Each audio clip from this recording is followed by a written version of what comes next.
நேயர்கள் அனைவருக்கும் வணக்கம். வெண்முரசு நீர்க்கோலம் அத்தியாயம் 14. அவை நிற்றல். விதர்ப்பத்தின் அரண்மனை மிகச் சிறியதென்று முன்னரே உரையாடல்களிலிருந்து புஷ்கரன் அறிந்து கொண்டிருந்தான். விதர்ப்பத்திற்கு வரும் வழியில் சுனைக்கரையில் ஓய்வெடுக்கையில் அவர்கள் பேசுவதை கேட்டுக்கொண்டிருந்தான். இத்தகைய பெரு நிகழ்வை அங்கெல்லாம் எப்படி நிகழ்த்த இயலும் என்று தெரியவில்லை என்றார் ஸ்ரீதரர்.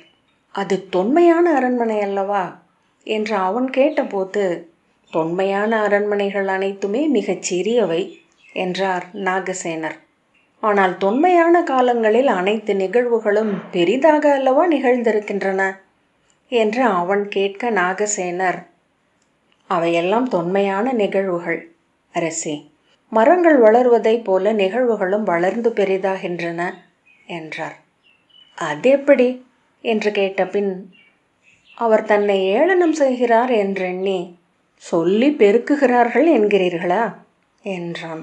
எவரும் அதை பெருக்குவதில்லை, அவை பெருகி கொண்டே இருக்கின்றன என்ற பின் நாகசேனர், பழைய அரண்மனைகளை சுற்றி பெரிய முற்றங்கள் இருக்கும். 2 அரண்மனைகளுக்கு நடுவே செண்டு முற்றம் நன்கு பெரியது என்கிறார்கள். அங்கே விழவை நிகழ்த்த திட்டமிட்டிருக்கிறார்கள் என்று எண்ணுகிறேன் என்றார். மணத்தண்ணீர்ப்புக்கு பந்தல் தேவை அல்லவா? இவர்களால் அவ்வளவு பெரிய முற்றத்தை நிரப்பி பந்தலிட இயலுமா என்ன? இயன்றிருக்க கூடும். அவர்கள் இத்தனை விரைவாக நிகழ்வை ஒருங்கிணைத்திருப்பதனால் பந்தல் அமைக்க பொழுதிருக்காது. நமது ஒற்றர்கள் சென்றபோது அம்முற்றத்தில் ஒரு தூண் கூட நட்டிருக்கவில்லை என்று நாகசேனர் சொன்னார். புஷ்கரன் எண்ணிய காட்சி உலைந்தது. திறந்த வெளியில் எப்படி மணத்தண்ணீர்ப்பு வைக்க முடியும் என்றான். ஏன் என்று நாகசேனர் கேட்டார். விண்ணிலிருந்து கந்தர்வர்களோ தேவர்களோ வந்து அரசர்களுடன் கலந்து கொள்ளக்கூடுமல்லவா என்றான் புஷ்கரன். வாய்ப்புண்டு. அவ்வாறு விண்ணிலிருந்து எவரேனும் வந்து இளவரசியை கொண்டு சென்றாலும் நன்றுதானோ என்றார் நாகசேனர். அவர்கள் தன் சொல்லை ஒரு பொருட்டாக எண்ணவில்லை என்று தோன்றவே புஷ்கரன் சினத்துடன் திரும்பி தன் புறவியை நோக்கி சென்றான்.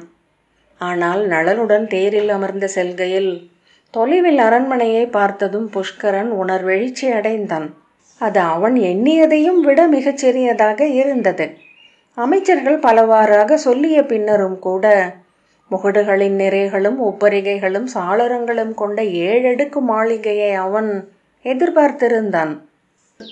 ஆனால் 1 ஆள் உயரமுள்ள செங்கல் சுவரால் வளைக்கப்பட்ட அவ்வரண்மனை 2 முகடுகள் கொண்டதாக இருந்தது. உப்பரிகைகளே இல்லை. மரச்சட்டமிடப்பட்ட 7 சிறு சாளரங்கள் பெருமுற்றத்தை நோக்கி திறந்திருந்தன. முகப்பு முற்றம் மிக பெரிதாக அமைந்து அவ்வரண்மனையை மேலும் சிறிதென பின்னுக்கு தள்ளியது. ஆனால் முதல் கணத்தில் இதுவா என்ற எண்ணம் எழுந்த பின், இங்குதான் என அவன் உள்ளம் துள்ளத் தொடங்கியது. செங்கல் பரப்பப்பட்ட முற்றம் நெடுங்காலம் புழக்கத்தில் இருந்து கருமை கொண்டிருந்தது. அதில் நடக்கும் விழிகள் தேய்ந்து செந்நிற புன்வரிகள் என தெரிந்தன. முன்னரே வந்துவிட்டிருந்த அரசர்களின் தேர்களும் பல்லக்குகளும் புறவிகளும் நிறைந்து வண்ணம் குழம்பி கொடிகளின் அலைவில் விந்தையான சோலை ஒன்று காற்றில் ததும்புவதாக தோன்றியது. தேர் சகட ஒலி மாறுபட அரண்மனை முகப்பை அடைந்ததுமே புஷ்கரன் பதற்றத்துடன் தேரின் நிலைத்தூணை பற்றியபடி வெளியே பார்த்தான். அவன் மொத்த உடலும் அருவிக்கு கீழே நிற்பது போல் அதிர்ந்து கொண்டிருந்தது. விழுந்துவிடக்கூடாதென்ற எண்ணமே அவன் சித்தத்தை நிறைத்திருந்தது. விதர்ப்பத்தின் சிற்றமைச்சர் ஒருவர் வந்து தேருக்கு கீழே நின்று பணிந்து முகமனுரைக்க நளன் புஷ்கரனை பார்த்தான். புஷ்கரன் மெல்ல நடுங்கிக் கொண்டிருப்பதைக் கண்டு புன்னகையுடன் அவன் தோளில் கை வைத்து, வெளியே சென்று முறைமை சொற்களை சொல்க என்றான். ஆம் ஆம் என்றான் புஷ்கரன். இறங்குக என்றான் நளன். என்ன என்று புஷ்கரன் கேட்டான். இறங்கு இளையோனே என்று சொன்னதும் பதறி விழுவது போல தேரிலிருந்து பாய்ந்திறங்கி தரையில் நின்றான். விதர்ப்பத்தின் சிற்றமைச்சர் சௌபர்ணிகர் அவனுக்கான முறைமை சொற்களை சொல்லி தலை வணங்கினார். விழித்து கொண்டவன் போல திடுக்கெட்டு சுற்றும் நோக்கிய பின், வணங்குகிறேன் உத்தமரே என்றான். வேறெந்த சொல்லும் எண்ணத்தில் எழவில்லை. நளன் கை கூப்பியபடி தேரிலிருந்து இறங்கி சௌபர்ணிகரை நோக்கி முகமனும் வாழ்த்தும் உரைத்தான்.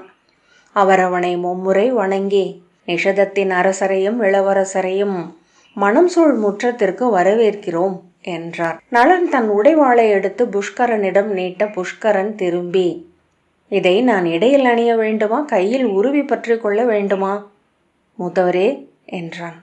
இடையில் அணிந்து கொள்க, எனது வலப்பக்கமாக நின்றிரு. இனி நீ எச்சொல்லும் உரைக்க வேண்டியதில்லை என்று தாழ்ந்த குரலில் நளன் சொன்னான். புஷ்கரன் விழிகளை சுழலவிட்ட பிறகு, மற்ற அரசர்களின் அணுக்கர்கள் வாளை உருவி கையில் பற்றி இருக்கிறார்கள் என்றான். சிலர் அப்படி செய்கிறார்கள் என்றான் நளன். நானும் வாளை உருவி கொள்கிறேனே என்றான் புஷ்கரன்.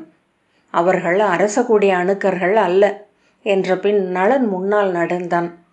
புஷ்கரன் ஓரிரு எட்டு நடந்த பின் ஓடி வந்து சேர்ந்து கொண்டு, நம் அமைச்சரும் பிறரும் உடன் இல்லையா என்றான். அவர்கள் பெருங்குடிகளில் நிறையில் இருப்பார்கள், நாம் செல்லப் போவது அரச நிறைக்கு என்றான். அரச நிறை கிழக்கு வாயிலில் அல்லவா என்றான் புஷ்கரன். நளன் மறுமொழி சொல்லவில்லை.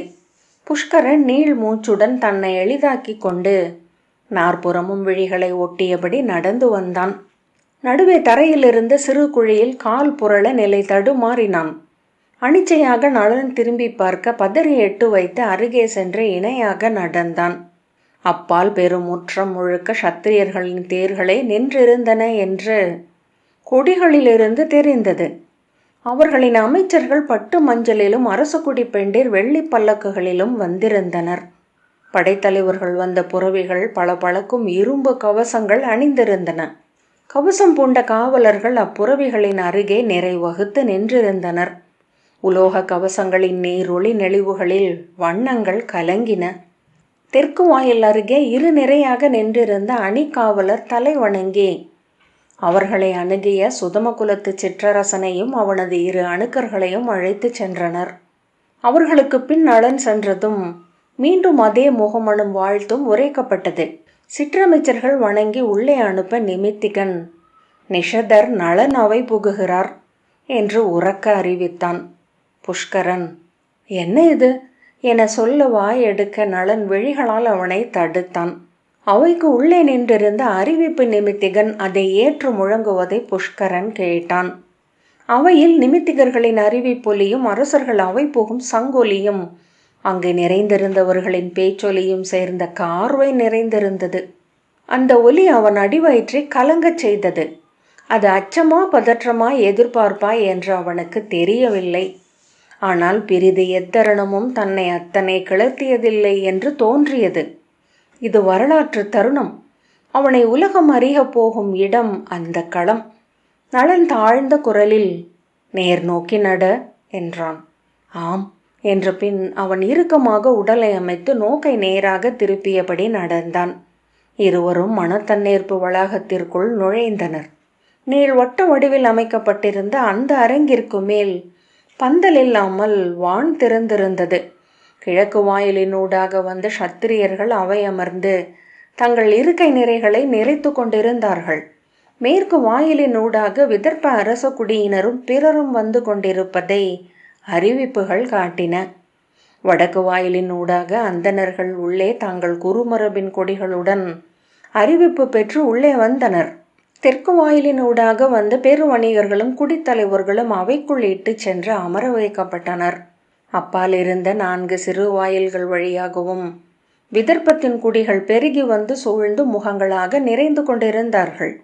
அவர்கள் ஒருவரை ஒருவர் நெருக்கி உரத்த குரலில் ஒருவரை ஒருவர் அழைத்தும் பேசியும் சிரித்து கொண்டிருந்த ஓசையும் வெளியே திரண்டிருந்த வீரர்களின் ஆணைகளும் சகட ஒலிகளும் கலந்த முழக்கம் தன் தோலை முரசு பரப்பென அதிரச் செய்வதை புஷ்கரன் உணர்ந்தான். நளனை இட்டு சென்ற அவைநிலை சிற்றமைச்சர் தங்கள் பீடம் என்று ஒன்றை சுட்டி காட்டினார். திகைப்புடன் திரும்பி பார்த்த புஷ்கரனை நோக்கி விழி அமர்த்திய பின் நளன் அந்த எளிய பீடத்தில் சென்று அமர்ந்து கொண்டான். அதில் அவனுடைய கொடியோ குடிச்சின்னமோ இருக்கவில்லை. அவனுக்கு வலப்பக்கமும் இடப்பக்கமும் 2 மச்சர் குடித்தலைவர்கள் அமர்ந்திருந்தனர். எளிய தோலாடை அணிந்து தலைப்பாகைக்கு மேல் பறவை இறகுகளை சூடி தங்கள் குலை லட்சணை கொண்ட வலைக்கோள்களுடன் அமர்ந்திருந்தவர்கள் அரைக்கணம் நளனை திரும்பி நோக்கிய பின் விழிகளை விலக்கி கொண்டனர். நளன் அருகே சிறு பீடத்தில் அமர்ந்த புஷ்கரன், இது அரசர்களுக்கான நிறை அல்ல மூத்தவரே என்றான். ஆம் என்றான் நளன். அப்படியென்றால் தாங்கள் எழுந்து இளவரசியை கோர முடியாது என்றான் புஷ்கரன். நளன், பார்ப்போம் என்றான். இளவரசி மாலையுடன் அவை நுழைகையில், எதிரில் நிறை நின்றிருக்கும் மணவேட்பர்களில் ஒருவராக தாங்கள் இருக்க முடியாது என்றான் புஷ்கரன் மீண்டும். விழிகளை தாழ்த்தி மீண்டும் பார்ப்போம் என்று நளன் சொன்னான். புஷ்கரன் பெருமூச்சு விட்டு தன் உடலை தளர்த்தியபடி அவையை நோக்கத் தொடங்கினான். புஷ்கரனால் அவை நிகழ்வுகளை முழுமையாக நோக்க முடியவில்லை. ஏதேனும் ஒரு நிகழ்வை அவன் கூர்ந்து நோக்கத் தொடங்கியதுமே அதில் முழுமையாக ஈடுபட்டு நெடுநேரம் கழித்து பிரிதொரு அசைவாலோ ஒலியாலோ விழித்து கொண்டு அங்கு தன் நோக்கை திருப்பினான். அங்கிருந்தவர்களிலிருந்து நோக்கை விலக்க அவனுக்கு பிரிதொன்று தேவைப்பட்டது. தான் எதையும் நோக்கவில்லை என்ற எண்ணமே பதற்றத்தை அளிக்க அவன் மேலும் மேலும் அலை பாய்ந்தான். வேதியர் குழு கூடி நின்று எதையோ பேசிக்கொண்டதை, அனல் கொடைக்கான ஏற்பாடுகளை செய்வதில் அவர்கள் அடைந்த பல வகையான குழப்பங்களை நோக்கியவன் விதர்ப்பத்தின் அமைச்சர்கள் கூட்டமாக எங்கோ ஓடுவதை நோக்கி திரும்பினான். அயோத்தியின் அரசன் மாளவனை வணங்கியதும் எழுந்த ஓசை அத்திசை நோக்கி அவனை இழுத்தது. நிமித்திகன் மேடை ஏறி வெள்ளிக்கோலை தூக்க அமைதி பரவிய போது அவன் கலிங்கனை நோக்கி கொண்டிருந்தான். கலிங்கனின் மணிமுடியில் இருந்த செந்நிற வைரம் அனலென மின்னிக் கொண்டிருந்தது. நெல்லிக்காய் அளவிருக்கும் அது என அவன் எண்ணிக்கொண்டிருக்கையில் நிமித்திகனின் அறிவிப்பு ஒலித்தது. அவன் நிமித்திகனின் மிக பெரிய தலைப்பாகையையும் தொண்டை முழை அசைவதையும் நோக்கி கொண்டிருக்கையில் பேரிகைகள் முழங்க கொம்புகள் பிளிரி இணைந்தன. அவன் இசைச்சோதர்களை நோக்கினான். ஒவ்வொருவரும் அரசர்களைப் போல ஆடை அணிந்திருந்தனர். நகைகள் அசைவுகளில் ஒளிவிட்டன. என்ன ஒரு வெறி, பித்தர்களைப் போல. ஆனால் அனைத்து ஓசையும் இணைந்து ஒன்றென ஒலிக்கிறது என எண்ணி அவன் விழி திருப்பிய போது விதர்ப்பன் தன் அரசியுடன் அரியணையில் அமர்ந்து விட்டதை கண்டான். பீமகர் களைத்திருந்தார். கண்களைச் சுற்றி மெல்லிய தசை வளையங்கள் தொங்கின. உதடுகள் உள் மடிந்திருந்தன. அரசியும் துயிலில் இருப்பவள் போல தோன்றினாள். அமைச்சர்கள் பதற்றத்துடன் அரசரிடம் ஏதோ கேட்ட பின் திரும்பி ஓடினர். படைத்தலைவன் வந்து குனிந்து ஏதோ சொன்னான். இன்னொருவனிடம் அவன் ஆணையிட அவன் விரைந்து அகன்றான். பீமகர் ஓர் அமைச்சரை அழைத்து ஏதோ கடிந்து கொண்டார். அரசி அடிக்கடி தன் மேலாடையை சீரமைத்தாள். ஒவ்வொன்றும் பிழையாகவும் குழப்பங்களுடன் நடந்து கொண்டிருப்பதை காண முடிந்தது. எதையும் முழுமையாக திட்டமிடவில்லை இவர்கள். வெளியே நகரம் இடிந்து விழுந்தது போல கலைந்தே கிடக்கும் என அவன் எண்ணினான். குனிந்து நளனிடம், ஆணையிட எவருமில்லை என எண்ணுகிறேன் என்றான். ஆணையிட பலர் இருக்கிறார்கள் என்றான் நளன். அமைச்சர் மேடை ஏறி அரச நிகழ்வுகளை அறிவித்தார். அது தொலைவில் இருந்த அவர்களுக்கு கேட்கவில்லை. குரல் பெருக்க வைக்க எந்த அமைப்பும் செய்யப்படவில்லை. காலை வெயில் ஏறி கொண்டிருந்தது. இப்படியே போனால் இவர்கள் எரியும் உச்சி வெயிலில்தான் மணத்தண்ணீர்ப்பை நிகழ்த்துவார்கள் என்று புஷ்கரன் எண்ணிக்கொண்டான். விதர்ப்பத்தின் 8 தொல்குடி தலைவர்கள் அரசரை வாழ்த்தி தங்கள் கோல்களை அவர் காலடியில் தாழ்த்தினர். அந்தனர் 7 அரசரை கங்கை நீர் தெளித்து தூய்மை செய்ததும் பொற்தாளத்தில் கொண்டு வரப்பட்ட விதர்ப்பத்தின் மணிமுடியை குடித்தலைவர்கள் எடுத்து அரசருக்கு அணிவித்தனர். முரசுகளும் கொம்புகளும் ஓசையிட்டு சூழ விதர்ப்ப குடிகளின் வாழ்த்துக்கள் அலையலையாக ஒலித்தன. அந்தனர் அரசரை வேதம் போதி அரிமலரிட்டு வாழ்த்தினர். தொடக்கத்தில் இருந்த ஆர்வம் விலக புஷ்கரன் சலிப்புடன் சாய்ந்து அமர்ந்தான். பீமகரும் அரசியும் 7 முனிவர்களின் கால்களை கழுவிய நீரை தலைமேல் தெளித்து கொண்டனர். வைரங்களும் பொன்மணியும் கலந்த அரிசியை 7 அந்தணர்களுக்கு அளித்து வாழ்த்து கொண்டனர். 7 புலவர்களுக்கு பொன் எழுத்தாணியும் 7 சூதர்களுக்கு பொன் வளையலும் பரிசளித்தனர். ஒவ்வொரு செயலுக்கும் முரசுகள் நடைமாற்றி ஓசையிட வாழ்த்தொலிகள் எழுந்தன. சடங்குகள் முடிந்து அனைவரும் சென்று அமர்ந்ததும் நிமித்திகர் மன நிகழ்வு நடைபெறப் போவதை அறிவித்தார். மூத்த அமைச்சர் எழுந்து மணத்தண்ணீர்ப்பின் நெறிகள் தொன்மையான மகா வாருண ஸ்மிருதியின் அடிப்படையில் அமைந்திருப்பதாக அறிவித்து அவற்றை விளக்கினார். முதுசூதன் ஒருவன் மேடை மேல் ஏறி வணங்கி ஓங்கிய மணிக்குரலில் விதர்ப்ப இளவரசி தமயந்தியின் சிறப்புகளை சொல்லத் தொடங்கினான். எல்லா பாடல்களிலும் தேவியரை பற்றி சொல்லப்படும் சொற்களாகவே அவை ஒலித்தன. விதர்ப்ப அரசகுடியின் 18 மூதன்னையர் நிறையின் பெயர்களைச் சொல்லி தமயந்தியின் பெயர் 7வது மூதன்னையாகிய தமயின் நீட்சி என்றும், அம்மூதன்னையரின் வடிவென எழுந்த அவளை மணப்பவரே விதர்ப்பத்தின் மணிமுடிக்குரிய மைந்தனின் தந்தை என்றும் அறிவித்தான். புஷ்கரன் திரும்பி நளனை பார்த்தான். உறைந்த முகத்துடன் அவன் நோக்கி அமர்ந்திருந்தான். முதுசூதன் தமயந்தி அவை புகவிருப்பதை அறிவித்ததும் அவை பெருங்குரலில் வாழ்த்தொலி எழுப்பியது. அனைவரும் ஒரு திசையை நோக்குவதை தன் அருகே அமர்ந்திருந்தவர்களின் விழிகளிலிருந்தே புஷ்கரன் உணர்ந்தான். அவன் அத்திசை நோக்கி விழி செலுத்துவதற்குள் தமயந்தி அவைக்குள் நுழைந்து விட்டிருந்தாள். விதர்ப்பத்தின் கொடியுடன் மார்பு கவசமும் தலையில் இறகு முடியும் அணிந்த சேடி முன்னால் வர மங்கள தாளங்களுடன் 7 அணிப்பரத்தையர் தொடர்ந்து வந்தனர். அவையில் நின்றிருந்த இசைச்சூதர் மங்கள இசை எழுப்பினர். தமயந்தியை பார்ப்பதற்காக அனைத்து தலைகளும் வெவ்வேறு வகையில் அசைவதை நோக்கி புஷ்கரனின் விழிகள் திரும்பின. அவன் அருகே அமர்ந்திருந்த மச்சர்கள் அவர்களின் மொழியில் ஏதோ சொன்னார்கள். அது அவன் மொழி போல ஒலித்து சொற்கள் வேறாக இருந்தன. அவன் மீண்டும் திரும்பிய போது தமயந்தியை கண்டான். வாழ்த்தொலிகளே காற்றாக சென்று அவள் அணிந்திருந்த இளநீல பட்டாடையை அலையடிக்கச் செய்வதாக தோன்றியது. அவன் அதுவரை பார்த்திருந்த பெண்கள் அனைவரிலிருந்தும் முற்றிலும் மாறுபட்டிருப்பதாக முதல் எண்ணம் எழுந்தது. அது என்ன என்று அவன் எண்ணத்தை ஓட்டிச் சலித்து மீண்டும் அவளையே நோக்கினான். கருஞ்சிலை போல பளபளக்கும் தோல் நிறம். தோழியர் அனைவரை விடவும் அவள் உயரமாக இருந்தாள். அவள் திரும்பிய போது கண்ண வளைவிலும் கழுத்திலும் ஒளி மின்னியது. தோள்கள். அவன் நெஞ்சு படபடத்தது. திரும்பி நளனை நோக்கிவிட்டு சில கணங்கள் கழித்து மெல்ல விழி திருப்பி அவளை மீண்டும் நோக்கினான். அவள் தோள்கள் மல்லர்களுக்குரியவை போல அகன்று பனைத்திருந்தன. இடைக்கு கீழும் அவ்வாறு விரிந்திருக்கவில்லை என்றால் அவளிடம் பெண்மையே இல்லை என்று ஆகிவிட்டிருக்கும். அவள் மிக நேராக நடந்தாள். அவன் தன் நெஞ்சோசையை அனைத்து ஒலிகளுக்கும் மேல் கேட்டான். அதுதான் அவளை தனித்து காட்டுகிறது. இடை ஒசிகிறது. பெரிய தொடைகள் ஆடைக்குள் எழுந்து அமைகின்றன. ஆனால் அலையற்ற நீரில் செல்லும் அன்னம் போல அவள் நடந்தாள். அவன் அவையில் அமர்ந்திருந்த அரசர்களை பார்த்தான். அனைவர் விழிகளும் அவளை நோக்கி நிலை கொண்டிருந்தன. மகதன் மெல்ல அசைந்து மேசையை இடக்கையால் நீவினான். அவர்கள் ஒருவரை ஒருவர் ஓர விழியால் நோக்கி கொண்டிருந்தனர் போலும். அவ்வசைவால் கலைந்து கலிங்கனும் அசைந்தமர்ந்தான். வங்கன் தன் குழலை அள்ளி தோளுக்கு பின் சரித்தான். கலிங்கன் மெல்ல சரிந்து தன் அருகே அமர்ந்திருந்த மைந்தனிடம் ஏதோ சொன்னான். அவன் தலை அசைத்தான்.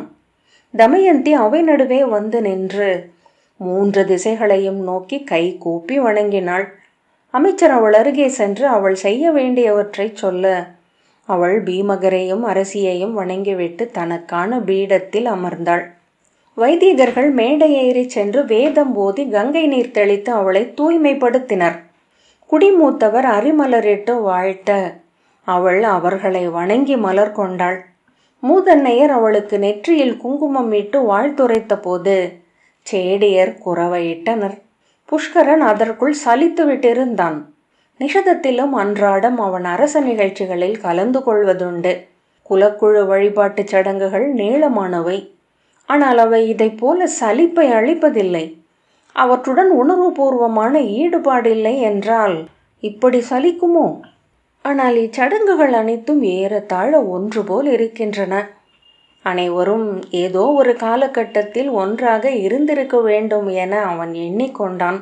குடிமூத்தார் 3 கொண்டு வந்து நீட்டிய தாளத்தில் இருந்து செம்மலர் மாலை ஒன்றை அரசரும் அரசியும் சேர்ந்து கை தொட்டு எடுத்து தமயந்தியின் கையில் அளித்தனர். புஷ்கரன் அவள் அந்த மாலையை கையில் ஏந்தியபடி 2 படிகளில் கால் வைத்து இறங்குவது வரை ஒன்றையும் எண்ணவில்லை. ஒரு கணத்தில் அதுதான் மணமாலை என உணர்ந்ததும் அவன் உடல் மெய்ப்பு கொண்டது. நெஞ்சு உறைந்து கல்லென்றாகி அதற்குள் சொற்களும் மூச்சும் சிக்கி கொண்டன. நளன் அவனை அழைப்பதை சில கணங்களுக்கு பின்னர் தான் அவன் அறிந்தான். செவி குனிந்து, ஆணையிடுங்கள் மூத்தவரே என்றான். நளன் சொன்னது அவனுக்கு கேட்கவில்லை. என்ன என்றான். நான் எழுந்து வெளியேறும் வாயில் அருகே சென்று நிற்பேன். இளவரசி இந்த இடத்துக்கு வந்ததும் நீ என் உடைவாளுடன் சென்று அவையில் நில். இது நிஷத மன்னனின் உடைவாள் என்று சொல். அவள் என் உடைவாளுக்கு அந்த மாலையை சூட்டுவாள். நீ உடைவாளை உருவிக்கொண்டு அவையில் நின்று தொடர்பவர்களை செரு. உன்னுடன் வஜ்ரகீர்த்தியும் சேர்ந்து கொள்வான். அவைக்குள் காவலர் வாழ் உருவ மாட்டார்கள். ஆகவே அரசர்களை மட்டும் ஒரு சிறு பொழுது எதிர்கொண்டால் போதும். இளவரசி ஓடி என் அருகே வருவாள். நான் அவளை அழைத்து கொண்டு வெளியே செல்வேன். முற்றத்தில் நாகசேனர் என் புறவிகளுடன் காத்திருப்பார் என்றான் நளன். அவன் தன் நெஞ்சிடிப்பை முதன்மையாக கேட்டு கொண்டிருந்தான். நான் அவையில் நின்றிருக்க வேண்டுமா என்றான். என்ன நிகழ்கிறதென்பதை அரசர்கள் உணர்வதற்குள் நான் அவை நீங்கிவிட வேண்டும். என் புறவியை சென்று அடைந்து விட்டால் எவரும் என்னை பிடிக்க முடியாது என்றான் நளன். ஆனால் அரசர்கள் பெருந்திரள் வீரர்கள். நான் தனியாக எப்படி என்றான் புஷ்கரன். அஞ்ச வேண்டியதில்லை. இளைஞர்களை அவர்கள் கொல்ல மாட்டார்கள். அவர்களுக்கு அரைக்கூவல் விட்டவன் நீயும் அல்ல என்றான் நளன். அச்சமில்லை என்றான் புஷ்கரன். அவர்கள் விரைவில் என்னை வீழ்த்து விடுவார்கள் என்று விழிகளை விலக்கியபடி சொன்னான். எனக்கு தேவை மிகச் சிறிய பொழுது. முற்றத்தை அடைய வேண்டும். சூதர்கள் புறவிகளை கொட்டகைக்கு கொண்டு செல்லும் குறுக்கு வழி ஒன்றுள்ளது. அதனூடாக நான் இந்நகரின் கூரைகளுக்கு மேல் ஏறிவிடுவேன். மூச்சை ஊதி ஊதி விட்டு நெஞ்சில் இருந்த கல்லை கரைக்க முயன்றபடி புஷ்கரன் ஆனால் என்றான். செல் என்றான் நளன். நீ கோரிய வரலாற்று தருணம் இது. புஷ்கரன் ஆம் என்றான். அவள் காசி மன்னனை கடந்து விட்டாள் என்றான் நளன். புஷ்கரனால் எதையுமே பார்க்க முடியவில்லை.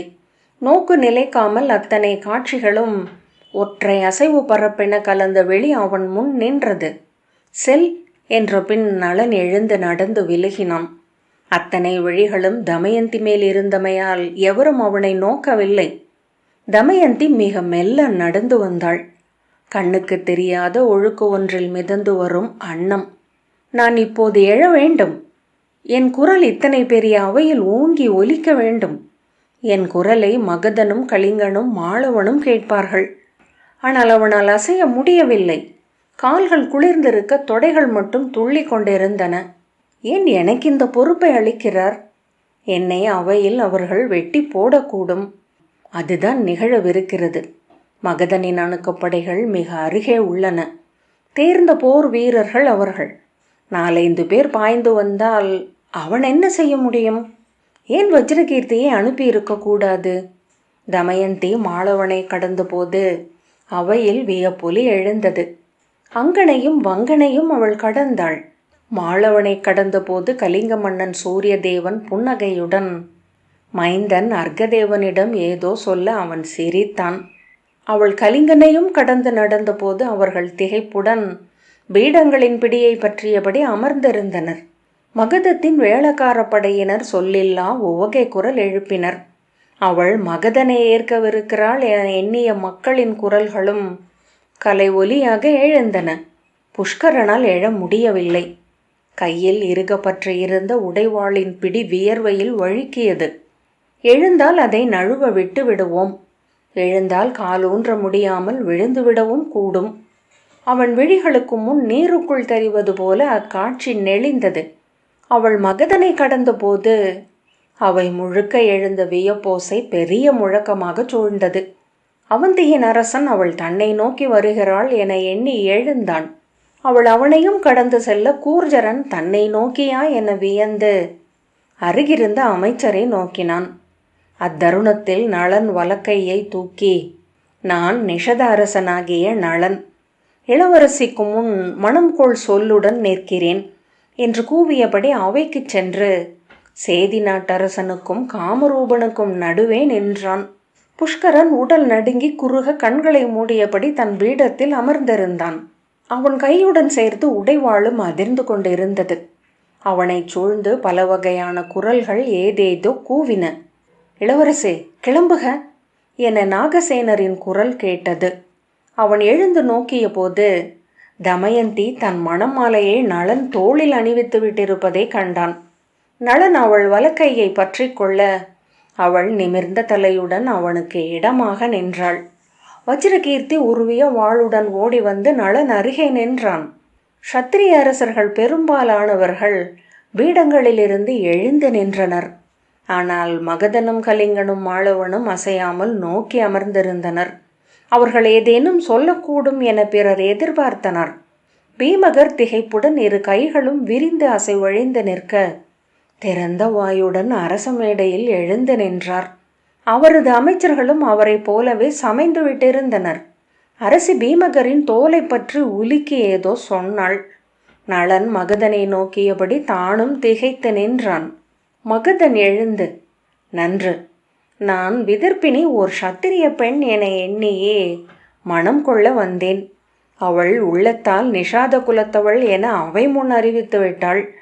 தனக்குரியவனை அவள் அடைந்துள்ளாள். அவளை வாழ்த்துகிறேன் என்ற பின் செல்வோம் என அமைச்சர்களிடம் கை காட்டியபடி திரும்பினான். அவை நிறைந்திருந்த சத்திரியர்கள் வேண்டுமென்றே உரக்க நகைத்தனர். மாளவன், நிஷாதனே, உன் பெண்ணுடன் ஒரு நாள் அரண்மனைக்கு வா, உனக்கு அன்னமும் ஆடையும் பரிசிலாக அளிக்கிறோம் என்றான். நளன் தன் உடைவாளை ஓங்கி தரையில் அறைந்த மணியோசை சிரிப்பொலியை வெட்டி அமைதியை உருவாக்கியது.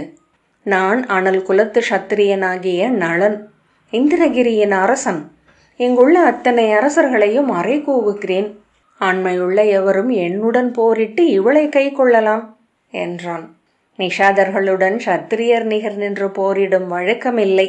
மூடா, உன்னை தெரிவு செய்த இழிமகளை இனி சத்திரியர் எவரும் அரசி என ஏற்கப் போவதுமில்லை என்றான் மாளவன்.